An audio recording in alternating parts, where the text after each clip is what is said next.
하나님의 말씀 보시겠습니다. 하나님의 말씀은 창세기 3장 8절부터 21절까지의 말씀을 봅니다. 창세기 3장 8절부터 21절까지의 말씀입니다.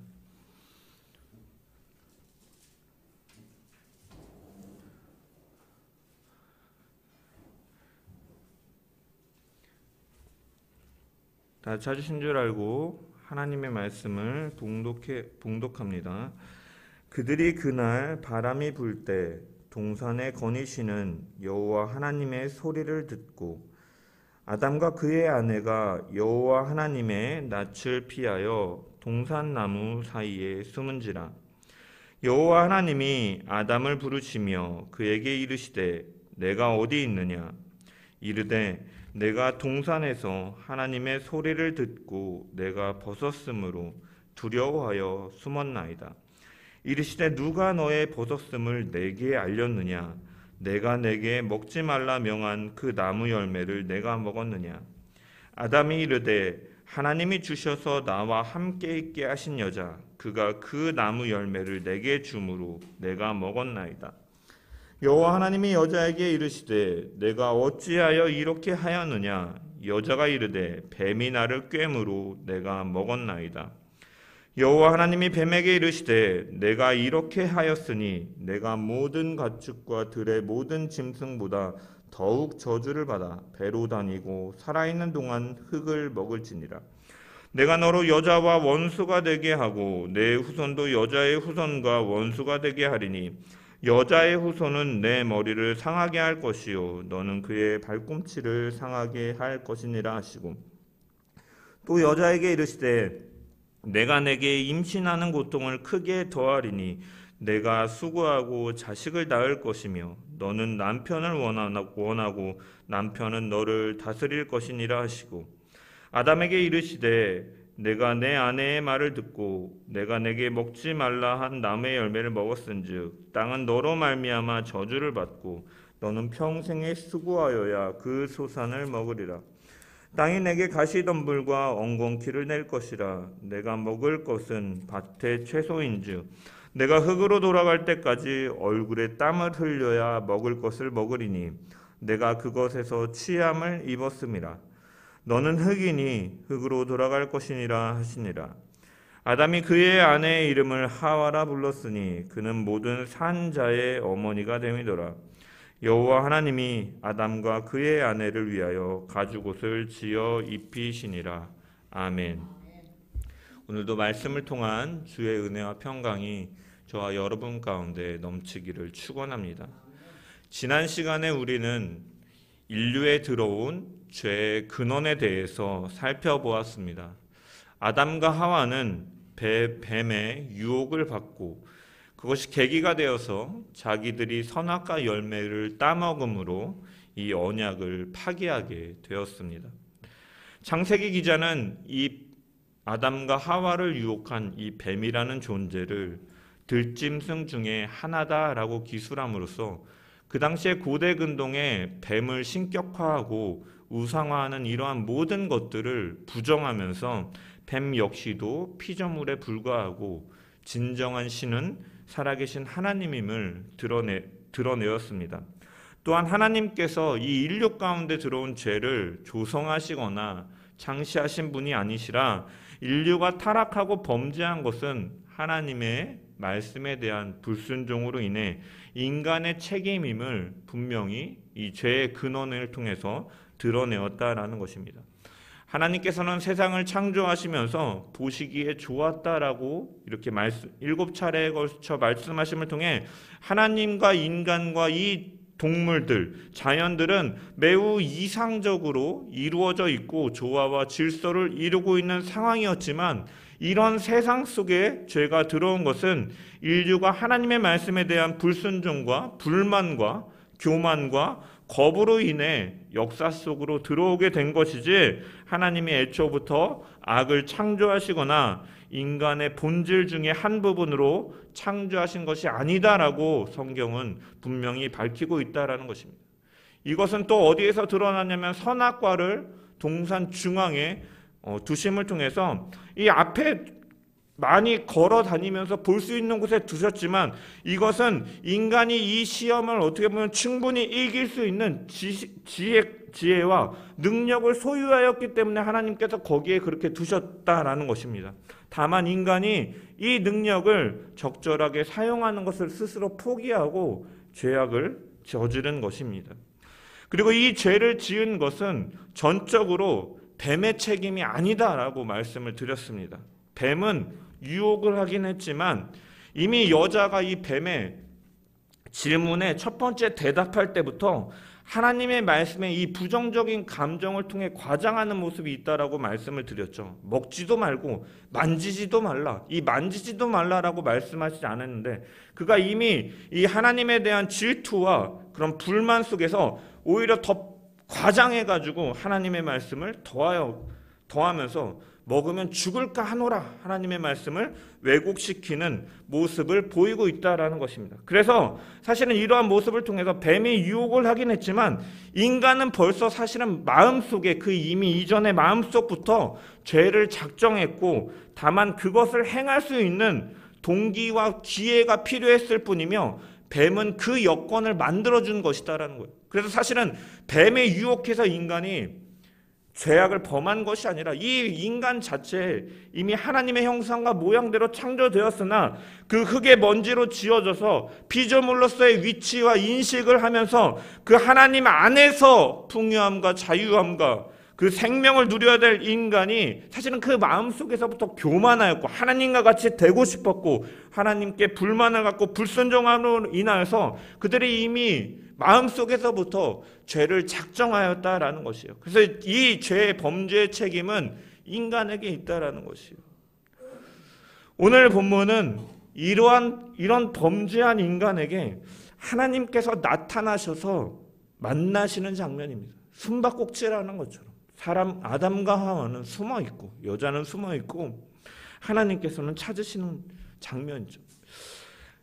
벌거벗었으나 부끄러워하지 아니하였다. 2장 25절에 보면 하나님께서 인간을 창조하셨을 때 그들은 부끄러워하지 아니하였던 사람들이었으나 선악과 열매를 먹은 후에 자기의 몸을 무화과 나무 잎으로 숨기는 수치와 두려움을 그들이 느끼게 되고 그러한 죄의식 속에서 관계가 깨어져 버린 인간에게 하나님께서는 다가오신다라는 것입니다. 8절의 말씀을 우리 다시 한번 읽어보겠습니다. 8절 말씀 시작. 그때 동산에 거니시는 여호와 하나님의 소리를 듣고 아담과 그의 아내가 여호와 하나님의 낯을 피하여 동산 나무에 숨은지라. 여기 보면 그날 바람이 불 때라고 이렇게 기록되어 있는데 이제 어떤 분들은 이것을 밤이나 아침에 찾아온 것이 아니라 산들산들 이 햇살 속에서 좋은 시기에 찾아오셨다라고 해석을 하는 목사님의 설교를 제가 들은 적도 있는데, 그런데 여기서 그날 바람이 불 때라는 것은요 단순히 그냥 어떤 좋은 바람이 불 때를 뜻하는 의미는 아닙니다. 사실은 우리가 개역 한글에 보면 날이 서늘할 때라고 기록되어 있거든요. 창세기가 기록될 당시에 고대 근동의 그 신화들을 보면요 바람이 불어 서늘할 때 어떤 일이 나타나냐면 그 우레와 천둥을 동반한 신들이 등장할 때 사용되어지는 표현이에요. 바람이 불 때, 날이 서늘할 때. 따라서 여기도 보면은 그날 바람이 불 때 동산에 거니시는 여호와 하나님께서 나타나셨다라는 것은 단순히 지나가다가 생각나서 들리셨거나 아담을 찾는 것이 아니다라는 거예요. 심판하시는 하나님을 드러낸다라는 거예요. 심판하시기 위해서 등장하는 하나님. 모든 것을 알고 계시는 하나님께서 범죄한 아담과 하와를 심판하기 위해서 하나님께서 오시는 모습이다라는 거예요. 그래서 그날 바람이 불 때 동산에 거니시는 여호와 하나님께서 그들에게 나타나시는 것이죠. 여기 동산에 거니시는 여호와 하나님, 예흐와 엘로임, 미트 할레크 바감 이렇게 히브리어가 되어 있는데 여기서 창세기 기자는 하나님에 대한 호칭을 여호와 하나님이라고 기술하고 있습니다. 여러분 3장 8절 이 앞전에 보면은 뱀과 여자의 대화가 나오는데 그들은 하나님에 대해서 하나님을 어떻게 부르냐면 여호와 하나님이라고 부르지 않아요. 우리가 2장부터 창세기 기자는 여호와 하나님이라는 표현을 통해서 하나님을 불렀는데 기록했는데 이 뱀과 여자의 대화에서는 하나님 엘로힘이라는 단어만 사용하지 여호와 하나님이라고 사용하고 있지 않다라는 것입니다. 왜? 이것은 의도가 있다라고 말씀을 드렸죠. 저번 주에 설교할 때. 엘로힘이라는 단어는 어떠한 것을 강조하는 부분입니까? 하나님을 물론 지칭하는 것이지만 전지전능하신 하나님, 창조주 하나님을 그것을 강조하는 명칭이라고 말씀을 드렸습니다. 뱀이 여자에게 이 엘로힘이라고 말하는 것은 인간이 갖지 못하고 있는 전지전능한 하나님을 강조함을 통해서 질투심을 유발하고 있는 거예요. 내가 없는 것을 계속 보여줌으로써 하나님을 질투하게 하고 불만을 더욱더 크게 함을 통해서 선악과 열매를 너희가 따먹어. 그러면 너희가 먹으면 하나님같이 될 거야 라고 유혹하기 위해서 이러한 명칭을 사용하고 여자 역시도 그렇게 엘로힘이라는 단어만 사용한다라는 거예요. 그런데 하나님께서 범죄한 인간을 향해 이 나아오시는 사건이 기록된 이 8절 이하에서는 전능자 엘로힘이라는 이름뿐만이 아니라 언약을 맺으시고 그것을 신실하게 지키시는 하나님임을 강조하는 여호와라는 명칭이 함께 사용된다라는 거예요.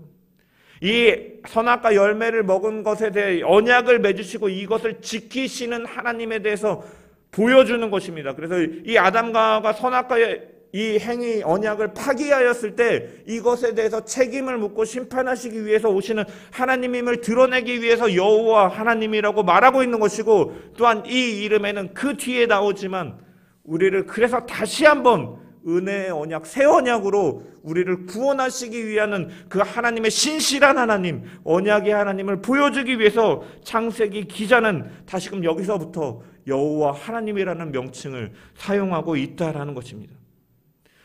특별히 여기 거니시는 이라는 단어를 히브리어로 보면 미트 할레크라는 단어인데요. 이거는 재기형 분사, 히트파일, 이 동사의 그 형태 중에 히트파일이라는 형태인데 재기형으로 쓰여져 있다라는 거예요. 재기형은 무엇이냐면요, 무엇을 강조할 때 쓰냐면 스스로 무언가를 주권을 가지고 할 때 이 동사의 형태를 띱니다. 그래서 무엇이냐면 하나님께서 스스로 결단으로 다니시는 것을 보여주는 거예요, 이 동사는. 여러분, 그리고 이 분사형으로 쓰여졌는데 이 분사형으로 쓰여진 것은 뭐냐면요, 이 동작이 쉼없이 멈춤 없이 계속될 때 분사형으로 사용되는 거예요. 스스로 주권을 가지고 멈추지 않고 계속하신다라는 거예요. 여러분, 여기서 우리는 하나님의 어떠한 모습을 볼 수 있냐면 자신의 뜻을 실현하시기 위해서 움직이시되 끊임없이 쉼없이 자기의 주권을 가지고 움직이시는 하나님을 우리는 이 동사에서 볼 수가 있다는 거예요. 아담과 하와 범죄한 자들을 위해서 쉼없이 노력하고 그들에게 다가오시고 움직이시고 행동하시는 그 하나님을 우리는 문법적인 표현을 통해서도 우리가 살펴볼 수 있다는 것입니다. 하나님은 죄에 물들어서 멸망을 향해 이 사망의 길로 걸어가는 인류를 향해서 내가 어디 있느냐라고 물으시면서 끊임없이 자신의 의지와 관심과 그 사랑과 오래 참음으로 끊임없이 다가오시는 분이심을 우리는 발견할 수가 있다라는 것이에요. 이 하나님의 다가오심에 그 소리를 듣고 아담과 하와는 동산 나무 사이에 숨었다라고 기록되어 있습니다. 죄를 지었기에 그들이 숨는 것은 어떻게 보면 당연한 반응일 수 있습니다.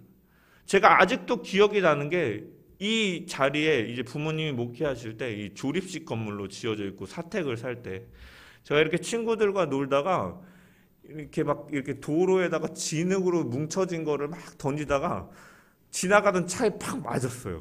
그게. 제가 무서워가지고 막 뛰어와가지고 교회에 숨었는데 그 차주가 이렇게 교회로 들어가는 모습을 보고 이렇게 찾아와가지고 부모님 어디 계시냐 해가지고 부모님이 어머니가 이렇게 죄송하다고 말하고 제가 혼났던 기억이 있습니다. 어떻게 보면 죄를 지으면 숨는 것이 당연한 반응이에요. 그렇지만 여러분, 당연하지만 어떻게 보면 하나님의 심정에서 봤을 때는요, 참으로 슬픈 장면. 아담과 하와가 범죄하여 동산나무에 숨은 것은 어떻게 보면 굉장히 슬프다라는 거예요.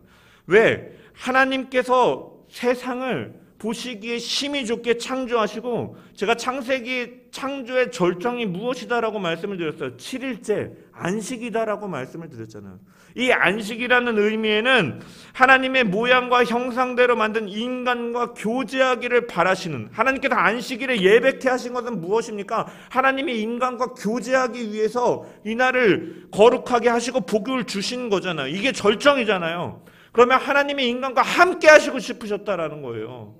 이 모든 창조를 지은 목적은 하나님이 그들을 통해서 영광을 받고 하나님이 그들과 함께 하시기 위해서 하나님은 창조를 하셨는데, 이 장면에서 보면 하나님께서 기대하시고 원하시던 그 모습이 산산이 부서지고 있다는 거예요.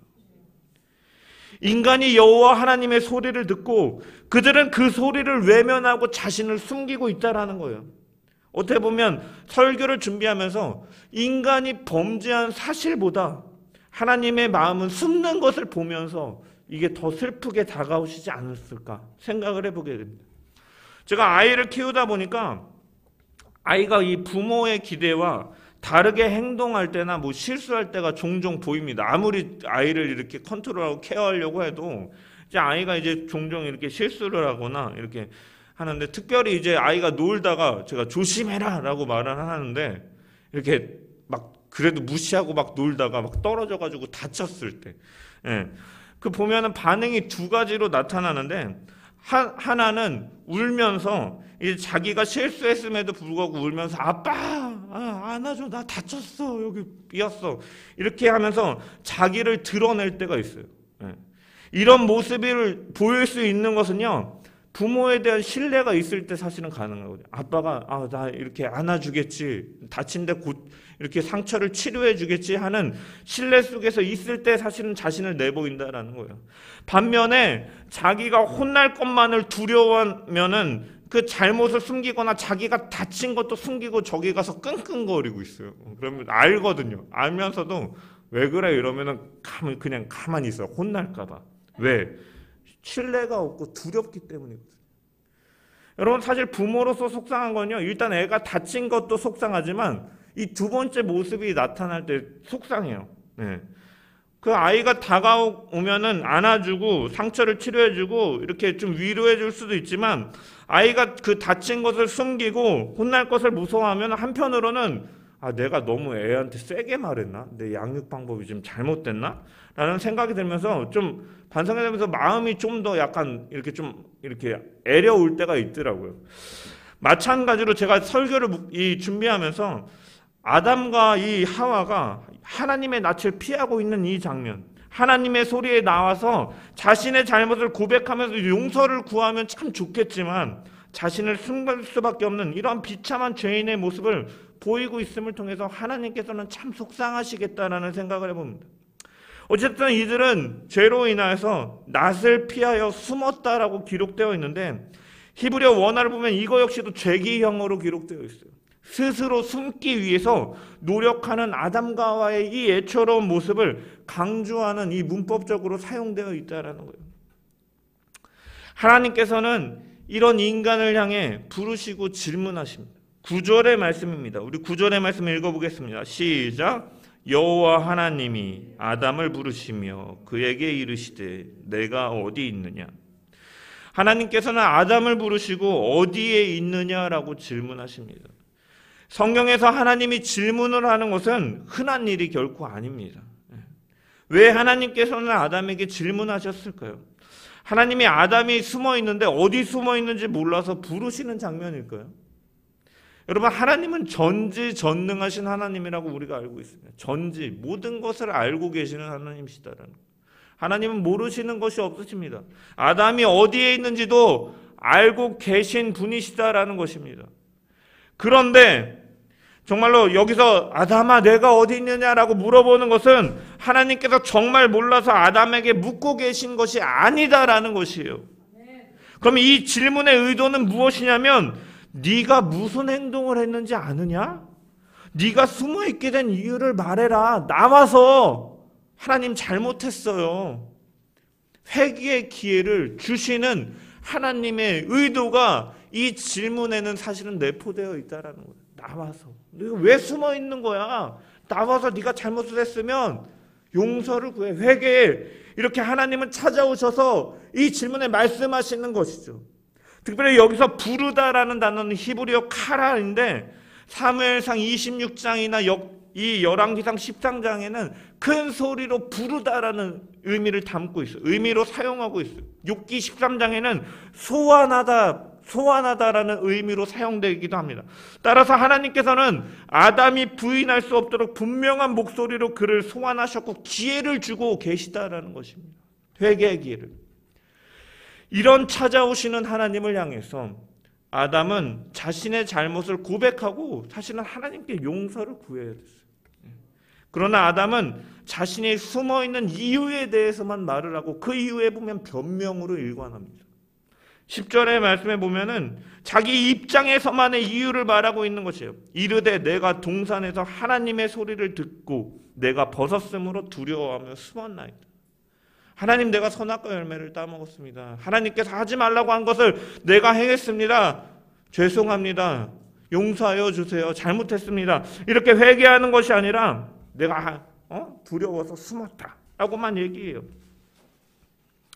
본래 사실은 이 벌거벗어서 자기가 부끄러웠다라고 말을 합니다. 여러분, 사실은 벌거벗은 것이 그들에게는 원래 부끄러운 것이 아니었다라고 말씀을 드렸잖아요. 2장에 보면 아담과 하와는 벗었으나 아담과 그의 아내 두 사람이 벌거벗었으나 부끄러워하지 아니하니라라고 성경에 기록되어 있어요. 그런데 죄가 인간에게 찾아오자 인간은 그 부자연스러움을 느끼게 되고 두려워하고 있다는 거예요. 부끄럽고 두려워했다. 이것은 죄의식이죠. 죄의식이 그들 가운데 왔다는 거예요. 이에 하나님께서는 두 가지 질문을 아담에게 더하세요. 11절의 말씀을 우리 한번 읽어보겠습니다. 11절의 말씀 시작. 이르시되 누가 너의 벗었음을 내게 알렸느냐? 내가 내게 먹지 말라 명한 그 나무 열매를 내가 먹었느냐? 여러분, 하나님께서 두 가지 질문을 하시는데 우리가 이 첫 번째 질문을 좀 유심히 봐야 됩니다. 여기 보면 하나님께서는 아담에게 뭐라고 말씀하시냐면 네가 벌거벗은 것을 누가 알려주었느냐라고 물어보세요. 여러분, 사실은 아담은 창조 이후로 지금까지 벌거벗고 있었어요. 자기가 그리고 눈이 있잖아요. 벌거벗은 것을 알고 있었어요. 스스로 숨길 수 없는 것이에요. 그런데 하나님께서는 이 질문은 뭐냐면 아담이 너가 벌거벗은 것을 누가 알려줬어? 라고 물어보는 것은 이 벌거벗은 수치와 죄의식, 이 죄의 출발이 어디서부터 시작되었느냐라고 물어보시는 것이에요. 이 벌거벗은 걸 누가 알려줬냐라고 물어보는 것이 아니라 이 질문의 의도에는 이 너가 그 수치와 죄의식 알게 된 것, 죄의 출처가 어디서부터 시작되었는지를 물어보시는 하나님의 신문인 것이에요. 신문. 그래서 두 번째 질문에서 내가 내게 먹지 말라 명한 그 나무 열매를 네가 먹었느냐를 통해서 더 선명하게 드러난다라는 것입니다. 이 질문 앞에서 제가 계속해서 말씀드리지만 아담은 자기의 잘못을 고백했어야 됩니다. 제가 죽을 죄를 지었습니다. 여자는 하나님께 명령을 직접 들은 게 아니고 하나님의 명령을 제가 듣고 전해줬기 때문에 잘 몰라서 죄를 지었을지도 모릅니다. 하나님, 그러니까 말리지 못한 제 잘못입니다. 제가 이 가장 노릇을 잘못해서 벌어진 일입니다. 아내를 용서해 주시고 저를 벌하여 주세요. 회개했다면 결과는 바뀌었을지도 모릅니다. 그런데 아담은 그렇게 하지 않았다라는 것이죠. 한 번 더 기회를 주시는데 다른 소리, 내가 어디 있느냐 물어보시고 이 죄의 출처 근원을 물어보시는데 아담은 그렇게 하지 않는다라는 거예요. 11절의 말씀, 아담이 이르되 하나님이 주셔서 나와 함께 있게 하신 여자 그가 그 나무 열매를 내게 주므로 내가 먹었나이다. 아담은요, 사실은요, 우리가 3장 이 초반부에서 이 범죄하는 과정들을 보면서 이 선악과 열매를 이 안에 여자가 줄 때, 야, 이거 먹어도 될까? 아니면 야, 우리 이거 먹으면 안 된다. 한 번 더 생각해 보자. 이러한 의견을 제시하지도 않았습니다. 반대하지도 않았습니다. 그는 여자만 대화에 나오지만 사실은 그 자리에 아담도 있었다라고 제가 말씀을 드렸잖아요. 우리, 너희 이런 복수의 표현들을 통해서, 그리고 곁에 있는 남편에게 주니까 남편도 먹었다라고 기록되어 있음을 통해서 사실은 아담도 그 자리에 있었고 같이 있었고 뱀의 유혹을 받았고 그가 결국은 자신이 결단해서 먹은 것이에요. 모든 잘못을 여자의 책임으로 돌릴 수가 없다라는 거예요. 그 자리에 있었고 자기가 판단해서 그 선악과 나무 열매를 먹었다라는 거예요. 주저하지 않고 덥석 먹었다라는 것입니다. 여러분, 이것이요, 아담이 정말 하와를 사랑해서 내 여자가 먼저 먹었어, 죽으면 어떡해, 이 땅에서 소망이 없어, 나도 같이 죽을래 하면서 동반자살을 기도하면서 이 선악과 열매를 같이 따먹은 것이 아니다라는 것입니다. 자기가 범죄했다라는 것이에요. 그러면서 하나님께서 이제 그 범죄한 사실에 대해서 하나님께서 이 언약의 대표자 아담과 언약을 맺으셨잖아요, 하나님께서. 그래서 아담에게 신문하시니까 그는 뭐라고 말하냐? 책임을 여자에게 돌리고 있다는 거예요. 회피하고 있다는 거예요. 죄의 특징 중에 하나가 드러나고 있죠. 죄의 특징 중에 하나, 책임을 회피하는 거예요. 회피. 변명하고 거짓말하고 거짓말을 거짓으로, 더 큰 거짓으로 삼고 하다가 결국은 감당할 수 없을 만큼 거짓으로 일관하는 것처럼 이 책임을 회피하고 있다는 것입니다. 여자에게, 아내에게 회피하는 것입니다. 여자가 내게 주어서 내가 먹었습니다. 지가 먹어놓고. 핑계대는 거죠. 또한 여기에 보면 더 나아가서 누구에게 책임을 돌리고 있습니까? 하나님께 책임을 돌리고 있습니다. 하나님께서 내게 주신 여자가 내게 줌으로 내가 먹었나이다. 여러분, 하나님의 능력을 의심하고 하나님께 책임을 묻는 형태를 보이고 있다는 거예요. 하나님께서 이 아담에게 여자를 주실 때 돕는 배필로 주셨다고 그랬어요. 근데 돕는 배필로 당신이 나에게 줬지만 이 여자는 나한테 도움이 안 된다라고 얘기하고 있는 거예요. 이 여자 때문에 내가 범죄했다고 말하고 있는 거죠. 이 여자 책임이라고 말하는 거예요. 이런 열매나 주고 있지 않습니까? 하면서 원망과 분노를 여자와 하나님께 돌리고 있다는 것입니다. 이 아담의 대답을 들은 하나님은 여자에게 묻습니다. 13절의 말씀입니다. 여호와 하나님이 여자에게 이르시되 내가 어찌하여 이렇게 하였느냐? 여자가 이르되 뱀이 나를 꾀므로 내가 먹었나이다. 여자는 뱀의 속임수에 넘어가 선악과를 따먹었다라고 변명하고 있습니다. 제가 계속해서 말씀드리지만 뱀은 여지를 주었을 뿐이지 그 안에 교만과 하나님의 말씀에 불순종과 불만을 가지고 있던 인간이 범죄한 것인데 이 아담과 하와는 이 변명과 핑계만을 일삼고 있다는 것입니다. 책임을 떠넘기고 있다는 거예요. 죄의 특징을 보여주는 것이죠. 이처럼 이러한 모습들은 또한 어떤 것을 보여주냐면 관계의 깨어짐을 보여주는 것입니다. 아담이 하와에게 내 뼈 중에 뼈요 내 살 중에 살이라고 말했던 내 모든 것이다, 내가 그를 보호하겠다라고 고백하였던 아담이 당신이 내게 준 여자가 나에게 줌으로 내가 범죄하여 먹었나이다 핑계대고 있다는, 관계를 깨뜨리는, 여자에게 분노를 쏟아내고 있다는 거예요. 이제 벌거벗음을 알고 무화과 나무 잎사귀 가렘을 통해 서로 숨기는 것이 생겼다라는 거예요. 관계가 정직함을 통하여서 하나만 그리고 한 몸이 되어야 되는 이 부부 관계가 깨어짐을, 인간관계의 깨어짐을 우리는 볼 수가 있다라는 것입니다. 내 뼈 중에 뼈, 내 살 중에 살이라고 하는 그 로맨스는 온데간데 없이 사랑과 전쟁만이 보여주고 있다는 거예요. 사랑과 전쟁만. 아마 이날 나와 있지는 않지만 끝나고 나서 아마 엄청난 부부싸움이 벌어지지 않았을까. 당신이 먹어놓고 왜 내 핑계대는 거 하면서 막 싸워대지 않았을까 생각을 하는데, 어쨌든 이 관계가 깨어졌다라는 거예요. 또 인간과의 관계만이 깨어졌습니까?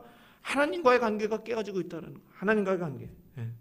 인간은 하나님을 섬기며 그 안에서 생명과 풍요로움과 자유를 누리면서 살아가도록, 에덴 동산에서 살아가도록 만들어졌지만 죄로 인하여 그것을 잃어버리고 하나님과의 관계가 깨어졌다는 거예요. 그래서 하나님의 소리가 들리니까 동산 나무에 숨고 낯을 피하여 숨는 이러한 모습들을 통해서 죄가 이렇게 하나님과의 관계를 단절시키고 관계를 깨어짐을 보여주고 있는 것이죠. 또 그리고 인간과 자연 만물과의 관계도 깨어졌던 것입니다. 여러분, 원래 하나님께서 창조하실 때 하나님이 사람을 지으시고 청지기로서 이 권한을 주시면서 위임시키셨잖아요. 생육하고 번성하고 다스리고 보존하고 경작하고 지키게 하라는 명령을 주셨습니다. 이에 따라서 아담은 하나님께서 창조하신 이 짐승들의 이름을 붙였습니다. 2장에 보면 이름을 붙인다라는 것은 그 권한 아래 두고 다스린다라는 의미가 있다라고 제가 말씀을 드렸잖아요. 구약에 보면. 여러분, 그러면 하나님과 인간과 동물 손으로 이러한 관계, 창조의 질서와 관계가 세워졌다라는 것입니다. 그런데 이 범죄하는 과정을 보면 어떻게 됩니까?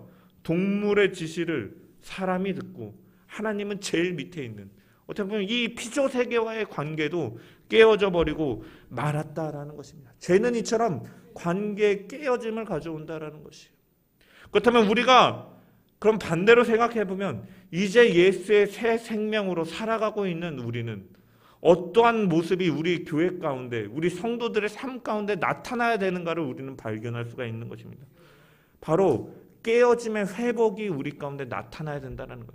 하나님과의 먼저 바른 관계 속에서 우리가 하나님의 말씀에 순종하고 하나님의 뜻을 쫓아 살아가는 그러한 관계가 우리는 회복되어야 되고, 또한 우리 이 사람과의 관계 속에서 주 안에서 형제를 사랑하고 이웃을 사랑하는, 하나님을 사랑하고 내 이웃을 내 몸과 같이 사랑하는 이 예수님께서 말씀하신 그 계명들을 우리의 삶 속에서 드러내고 자연과의 관계 질서 속에서 회복시켜 나가고 경작하고 지키는 이러한 모습들이 살아있는 교회이고 예수 그리스도를 믿는 새 생명으로 살아가는 자들이 진정한 교회다라는 거예요. 숫자에 있는 것이 아니라 한 명 한 명이 그러한 모습으로 살아간다면 그것이 하나님이 보시기에 기쁜 교회고 바른 교회고 하나님께서 기대하시는 교회의 모습인 줄 믿습니다.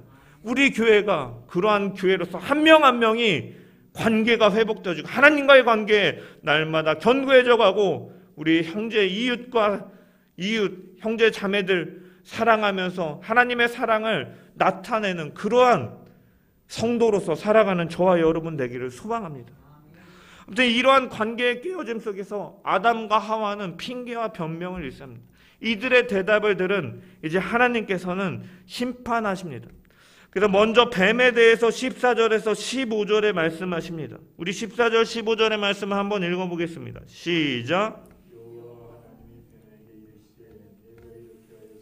내가 모든 가축의 들의 모든 짐승보다 더욱 저주를 받아 배로 다니고 살아있는 동안 흙을 먹을지니라.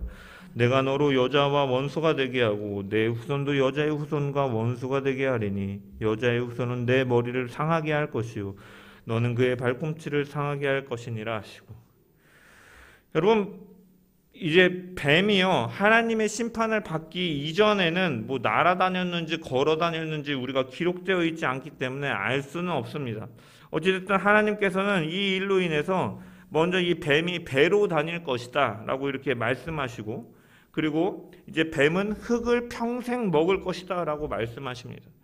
여러분, 이것은 무슨 의미일까요? 흙을 먹고, 뱀이 실제로 흙을 먹지는 않잖아요. 그렇죠? 네, 새 알을 먹고 뭐 생쥐 같은 거를 잡아먹고 동물을 잡아먹고 이렇게 하는데, 여러분 이거는 무슨 의미냐?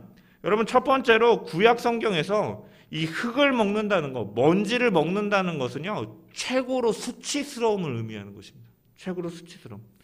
그래서 미가서 7장 17절에 보면 이렇게 기록되어 있어요. 그들이 뱀처럼 티끌을 핥으며 땅에 기는 벌레처럼 떨며 그 좁은 구덩이에서 나와 두려워하며 우리 하나님 여호와께로 돌아와서 주로 말미암아 두려워하리로다.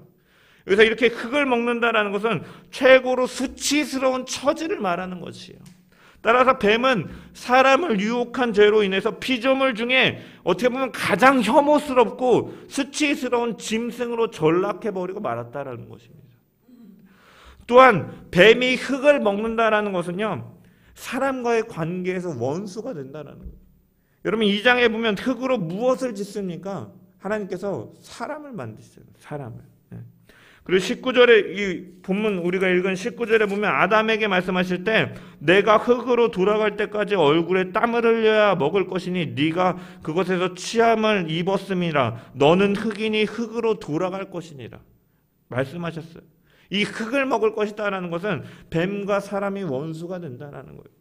물론 이 뱀은 보통 뱀은 아닙니다. 말을 할 수 있는 뱀, 지혜가 있는 뱀. 그래서 이 뱀은 우리가 사탄을 의미한다. 우리가 계시록을 통하여서 말씀하였습니다. 그래서 이 뱀은 단순히 동물의 뱀이 인간과 원수가 된다는 의미를 넘어서서 사실은 사단은 하나님을 대적하면서 인간을 우는 사자와 같이 산길자를 두루다니며 찾으며 우리를 계속해서 쓰러뜨리려고 넘어뜨리려는 우리의 대적이 된다라는 의미인 것이에요. 자신들의 최후 심판날에 그 영원한 불못에 처해질 것을 알면서도 같이 죽자라는 그 물귀신 작전처럼 우리를 쓰러뜨리려는 원수처럼 행동한다라는 것입니다. 그래서 이렇게 인간과 원수가 되었습니다. 그리고 하나님께서는 또 이제 여자에게 심판하십니다. 16절의 말씀입니다. 읽어보겠습니다. 시작. 또 여자에게 이르시되 내가 내게 임신하는 고통을 크게 더하리니 내가 수고하고 자식을 낳을 것이며 너는 남편을 원하고 남편은 너를 다스릴 것이니라 하시고, 첫 번째로 해산의 고통을 크게 할 것이다 라고 말씀하세요. 그래서 수고하여 자식을 낳을 것이다 라고 말씀하십니다. 여러분, 그 전까지 인간에게 하나님께서 주신 복은 무엇입니까? 생육하고 번성하라라고 말씀하셨어요. 하나님께서 복을 주시면서 이것을 명령하셨다라는 거예요. 그런데 이제 이 명령과 이 축복에 사실은 제약이 있다는 거죠. 해산의 고통은 단순히 그냥 몸이 아픈 거 정도가 아니라 사실은 이 축복이 제약이 걸렸다라는 거예요. 제약이. 요즘 지구가 인구수가 너무 이렇게 급증해가지고 지구가 멸망이 막 다가온다라고 환경학자들이 이야기해요. 그런데 우리가 범죄하지 않았으면 그 에덴 동산의 풍요함과 자유함과 그 생명 속에서 아무리 생육하고 번성해도 하나님께서는 아마 채워주셨을 것입니다. 그러나 죄로 인하여 이 축복마저도 제약이 걸리는 결과를 보게 되는 것이죠. 그래서 어려움이 생기는 것입니다.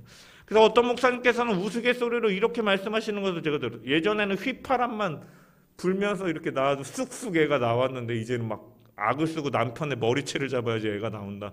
이렇게 막 말하는데, 제가 아내 이 하무리하고 주원이를 낳을 때 곁에서 보니까 진짜 많이 힘들고 아프구나라는 것을 참 봤는데, 이게 죄로 인하여 이렇게 하나님의 축복에 제약이 걸리게 되었다라는 거예요.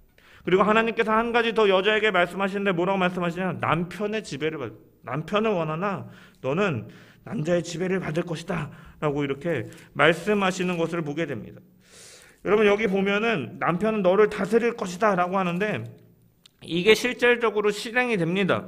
여러분, 20절에 보니까 20절의 말씀에 우리 한번 읽어보겠습니다. 20절의 말씀 시작. 아담이 그의 아내의 이름을 하와라 불렀으니 그는 모든 산자의 어머니가 됨이더라. 여러분, 2장에서 가정을 이룰 때는요, 여자에게 사실은 제가 계속 하와라고 말했지만 하와인 걸 알고 있기 때문에 말은 했지만 여자에게는 이름이 없었습니다. 남자에게 나왔으니 여자가 되니라. 이 씨와 이 씨와 동등한 관계라고 말씀을 드려서 같은 자음에 발음만 여성형이냐 남성형이냐 다를 뿐이지 같은 관계로 원래 창조되었다라고 제가 말씀을 드렸잖아요. 그런데 이제 3장 20절에 보면 이제 이름이 주어지게 된다는 거예요. 누구로부터? 아담으로부터. 제가 이름을 짓는다라는 것은 어떤 의미가 있다 그랬죠? 그 아래에 들어간다라는 의미가 있죠. 다스리는 의미가 있다 그랬잖아요. 예. 그래서 이 2장에 아담이 동물들의 이름을 짓는 것처럼 마찬가지로 이 남자가 아내에 대한 이제 지배가 이루어지는 결과가 되었다는 거예요. 죄로 인하여서 이러한 불평등이 이루어지게 되었다는, 관계가 깨어지고 불평등이 이루어졌다라는 것이에요. 죄로 인한 결과라는 것입니다. 예.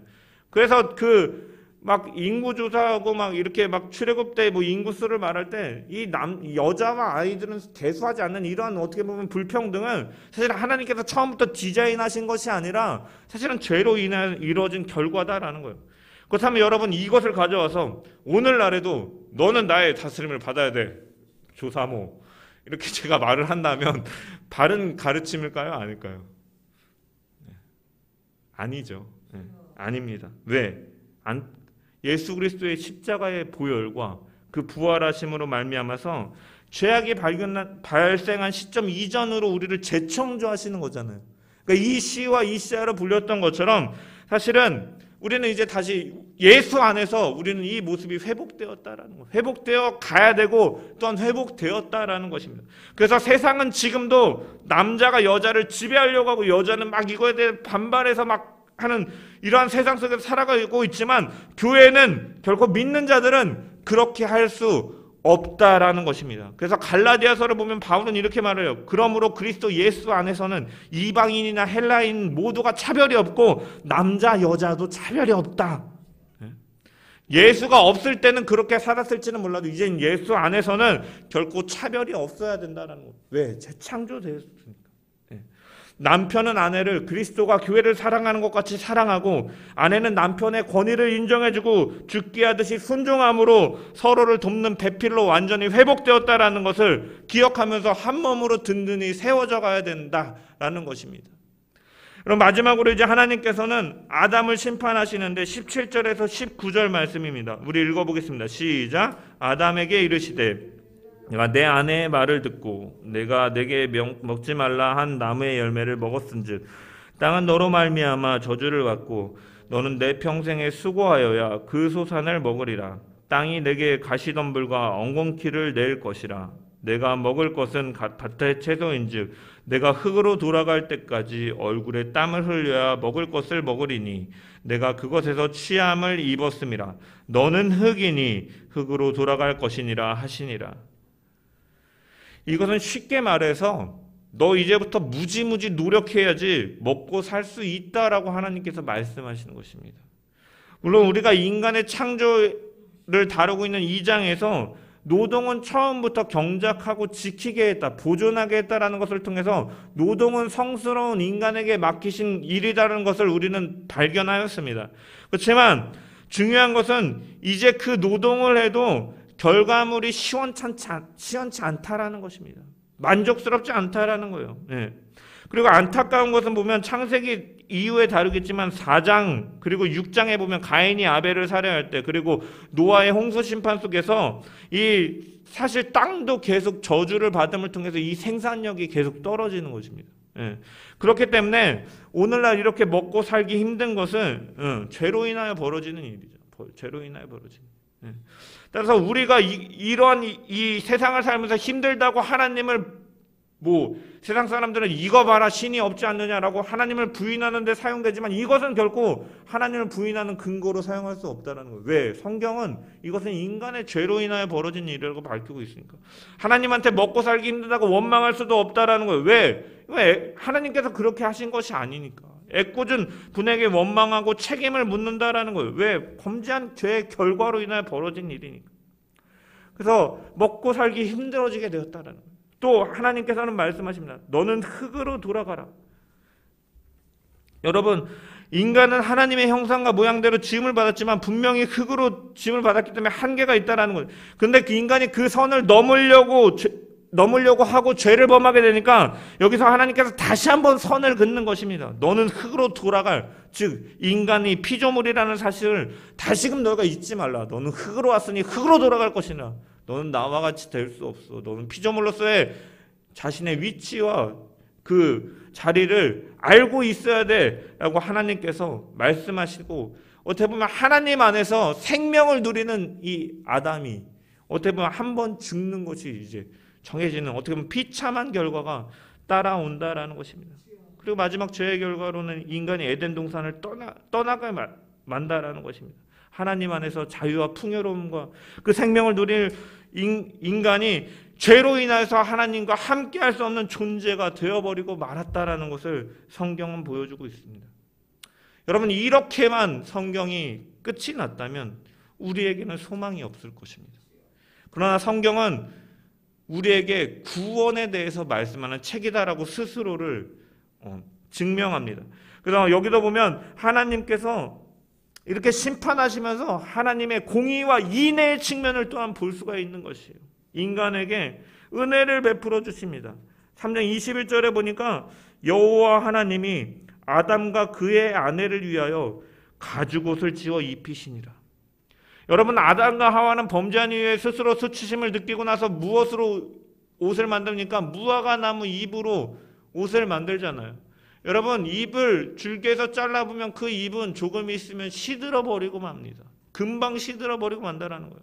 여러분, 이거는 한계를 분명히 보여주는 것이에요. 이에 비해서 무화과 나무니까 이 가죽옷은요, 가죽옷은 무화과 나무 잎에 비해서 질기고 튼튼하고 오래 가는 것을 의미하는 거잖아요. 스스로 죄를 가리려고 하지만 이것에는 한계가 있다는 것을 보여주고, 하나님께서는 이 무화과 나무 잎과 대조를 이루는 영원한 그 은혜를 예비해 두고 계신다라는 것을, 이 가죽옷을 지어 입히시는 것을 통해서 우리는 발견할 수 있다라는 거예요. 그래서 하나님께서는 이 가죽옷을 만드십니다. 이것은 하나님의 전적인 은혜를 상징하는 것이에요. 인간의 허무한 노력을 보신 하나님께서는 죄책감과 수치를 가릴 수 있는 답을 주시는데 짐승을 잡아서 그 가죽으로 옷을 만들어 입혔다라는 것입니다. 가죽옷을 만들었다라는 것은 짐승의 죽음이 있었다라는 것을 전제하는 것이에요. 바로 여기에 중요한 원리가 있다는 거예요. 인간이 죄를 범함으로 죽음이 찾아왔습니다. 죄의 삭은 사망이다라고 로마서에서 말을 합니다. 그 죽음을 해결하는 방법은 바로 생명으로 생명을 대신하는 것입니다. 대신 죽는 것이에요. 그래서 하나님이 짐승을 죽여서 그 가죽으로 옷을 입히셨다는 거예요. 이 가죽옷이 무엇을 의미하는 것이냐? 바로 예수 그리스도의 십자가 사건을 예표하는 것입니다. 대신 죽으심, 죄 없으신 그리스도께서 대신 피 흘려 죽으심으로 사람의 죄와 허물을 가려주실 것이다라는 하나님의 은혜가 있음을 우리는 여기서 발견할 수 있다라는 것이에요. 이것이 바로 성경 전체가 우리에게 주는 메시지다라는 것입니다.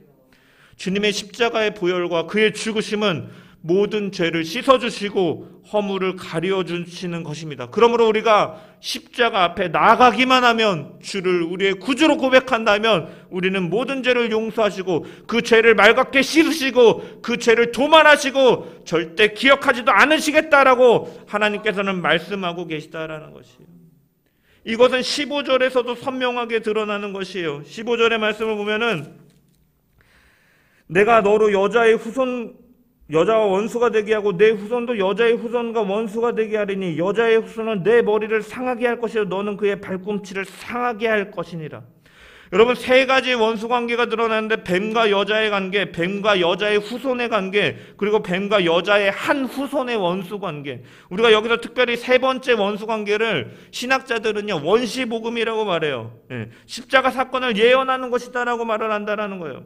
뱀은 너의 그의 여자의 후손의 발꿈치를 물 것이다. 십자가에서 그 죄로 인하여서 주님께서 죽음을 당하시지만 그는 그 위에 어떠한 일을 가서 너의 머리통을 밟아버릴 것이다. 사단과의 전투에서 십자가로 말미암아 승리하실 것이다라는 것을 하나님께서는 분명히 보여주고 있다라는 거예요. 예언하고 계시고 십자가 사건을 통해서 그것을 성취하신 일이다라는 거예요. 주님은 죽으심으로, 십자가에 달려 죽으심으로 하나님께서 그 사단이 이긴 것처럼 보이지만 머리통을 밟아버리는 것처럼 다시금 하나님의 권능으로 부활하셔서 다시 살아나시고 하늘에 올리시고 보좌 우편에 앉으셔서 통치하시고 중보하시는 그 일들을 나타내는 통해 사단을 무력화시킨다는 말입니다. 그 십자가는 승리를 가져오는 것이고, 그래서 이것이 예고하고 있는 것이 바로 창세기 3장 15절의 말씀인 것입니다.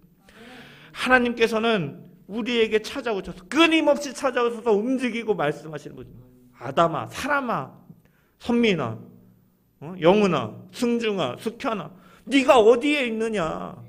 너를 위해서 내가 이렇게 구원의 길을 예비해 놓으신다. 이렇게 계속 작정하시고 보여주시는 분이 바로 하나님이시다라는 거. 그 길을 열어주신 것이 바로 예수 그리스도라는 거예요. 하나님은 오늘도 이 길을 열어주시고 우리를 부르고 계시다라는 거예요.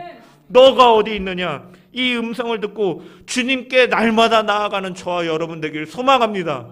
죄인들은 숨고 두려워만 해서 나무 사이에 숨지만 우리는 하나님의 자녀가 되었기에, 아버지 하나님은 우리를 사랑하셔서 이렇게 끊임없이 움직이시고 우리를 부르시는 분이시구나라는 것을 기억하면서 남 탓하고 핑계대고 죄를 범하고 숨는 것이 아니라 그 가죽옷을 지어 입히시고 예수 그리스도 그 십자가의 보혈로 우리를 용서하시고 죄와 싸워 이길 수 있는 힘을 우리에게 허락하신 그 하나님께 날마다 걸어가는 저와 여러분 되기를 주님의 이름으로 축원합니다.